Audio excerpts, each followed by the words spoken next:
Hi guys, this is Nurse Dax.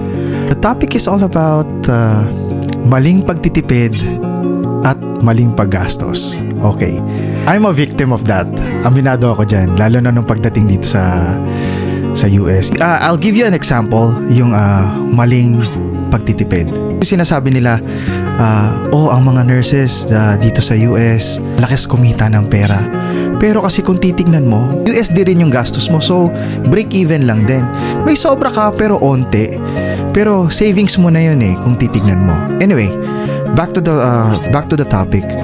Maling pagtitipid, like for example, kakain kayo sa labas. Okay? Nagtitipid ka ng pagkain, which is yun yung very wrong. Napakamali niyan kasi dapat hanggat maaari you should please yourself when it comes to food kasi yan yung source of energy mo. Even na mahal yung pagkain, dapat hindi tayo nagtitipid pagdating sa paggastos, pagdating sa pagkain. Yung maling paggastos, okay, I'm also a victim of that. Once na napunta ka ng there's this one place called Ross. Okay? Yung Ross, talagang pag pumunta ka dyan, talagang mabubudol ka. Kasi yung mga, for example, yung mga bags, designer bags, not that expensive, pero on sale.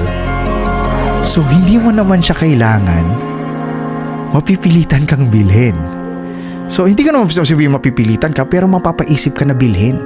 Like, minsan magugulat ka sa mga shoe rack doon. Ay, kita mo, uy, may Jordan. Or minsan may mga Lebron na rubber shoes.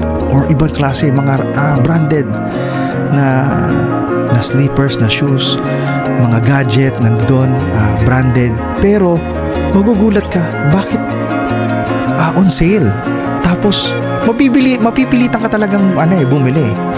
Hanggat maaari, try nyo iwasan.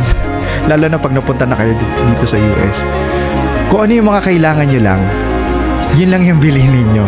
Huwag kang bibili ng hindi mo gustong gusto. Kasi pagka bumili ka ng hindi mo gustong gusto, matatambak lang which is, yan yung nangyayari sa case ko.